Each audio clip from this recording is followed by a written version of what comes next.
एक समय ऐसा घटित हुआ कि 6 कृतिका नाम की स्त्रियां थी। 6 कृतिका नाम की स्त्रियां वहां आई और वहां स्नान करने लगी।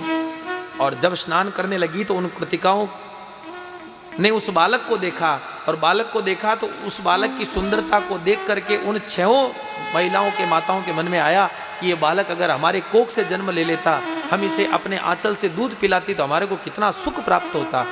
6 माताओं के मन में यह भाव आया। तब शिवपुत्र ने सोचा कि ये 6 जो माताएं आई है मुझे माँ के रूप में पाना चाहती है, मुझे बेटा बना करके अपना अमृत रूपी दुग्ध पिलाना चाहती है। तो 6 माँ के मनोरथ को पूरा करने के लिए जब वो झगड़ने लगी कि ये तो मेरा है, ये तो मेरा है, ये तो मेरा है, तो शिवपुत्र ने सभी 6 माँ का मान रखने के लिए अपने 6 मुख बना लिए, अपने 6 मुख बना लिए और कृतिकाओं के द्वारा पालित पोषित हुए, इसलिए उनका नाम रखा गया कार्तिकेय, नाम रखा गया कार्तिकेय। और 6 मुख वाले बन करके 6 माओं का दूध उन्होंने पिया और 6 ही माताओं का उन्होंने सम्मान बढ़ाया है, 6 ही माताओं का उन्होंने सम्मान बढ़ाया है। इधर कैलाश पर्वत पर माता पार्वती भगवान शंकर जी से कहती है कि प्रभु आपका अमोघ जो तेज उस समय जो संकलित हुआ था वो नष्ट तो नहीं हो सकता है, कहीं ना कहीं वो इस धरती पर रूप जरूर ले चुका होगा, अवतार ले चुका होगा, क्योंकि आपका तेज नष्ट हो जाए ऐसा संभव नहीं है। तब शंकर जी ने पार्वती जी की बात को सुनकर के सभी देवता सभी ऋषि मुनियों को बुलाया, सबसे पूछा कि भैया बताओ मेरा जो वो तेज उस समय गिरा था वो कहाँ है। पृथ्वी को बुलाया, पृथ्वी को बुला करके पूछा कि देवी तुम बताओ कहाँ गया वो तेज। पृथ्वी लेकर के बोली कि प्रभु तेज गिरा तो मेरे ऊपर ही था, लेकिन मैं उसको सहन नहीं कर पाई, तो मैंने वो तेज जो है अग्नि देवता को सौंप दिया। अग्नि देवता लेकर के बोले कि हम भी उसको सहन नहीं कर पाए, इसलिए हमने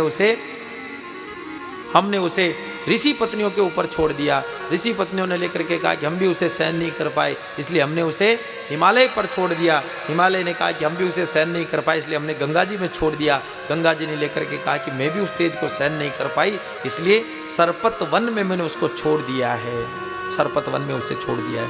और वायु देवता ने कहा कि प्रभु गंगा तट पर जो ये सरपत वन है, इस सरपत वन में आपका गिरा हुआ जो तेज है वो तत्काल एक बालक के रूप में प्रकट हो गया, इसका दर्शन तो मैंने किया है।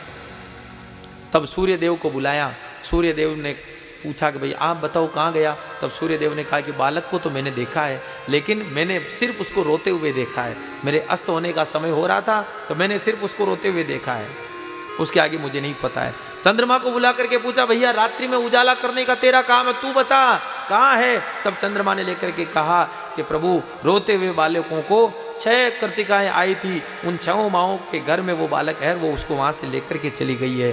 पुत्र का जब समाचार मिला तो शिव और पार्वती दोनों प्रसन्न हुए और नंदिकेश्वर इत्यादि गणों के साथ जाते हैं और स्वामी कार्तिकेय जी को सारा वृत्तांत सुना करके अपने साथ कैलाश में लेकर के आते हैं। पुत्र के आने पर बड़ा भारी उत्सव कैलाश में मनाया जाता है और शिव जी के द्वारा कार्तिक जी महाराज को ब्रह्मांड के अधिपति के रूप में स्थापित किया जाता है और सारे देवताओं का सेनापति कार्तिकेय जी को नियुक्त किया जाता है, सेनापति नियुक्त करवाया जाता है।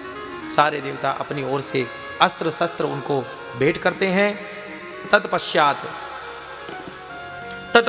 तारकासुर को पता लगा कि भैया भगवान शिव का पुत्र उत्पन्न हो गया है, तो तारकासुर जब देवता जाकर के ललकारते हैं तारकासुर को कि भैया अब आजा लड़ने के लिए, अब चिंता है नहीं, तो तारकासुर लड़ने के लिए आता है, बड़ी भारी सेना लेकर के आता, पर अब देवता डट कर के मुकाबला करते क्योंकि पीछे उनके जेक आ गया था, अब डरने की जरूरत नहीं थी। तो जोरदार युद्ध होता है, तारकासुर और कार्तिकेय जी का आमना सामना होता है, दोनों में महाभयंकर युद्ध हुआ और इतना भयंकर हुआ एक दूसरे पर जोरदार शक्तियों का प्रहार करने लगे और प्रहार करते करते करते करते अनंत वर्ष बीत गए, लेकिन तारकासुर मरने का भी नाम ना ले। तब एक दिव्य रथ का संचार किया गया, दिव्य बाण उनको दिया गया और दिव्य बाण को जब संधान करके कार्तिकेय जी ने तारकासुर पर संहार किया तो तारकासुर का उद्धार हो गया, तारकासुर का छिन्न भिन्न टुकड़े होकर के पृथ्वी पर गिर पड़े, पृथ्वी पर गिर पड़े।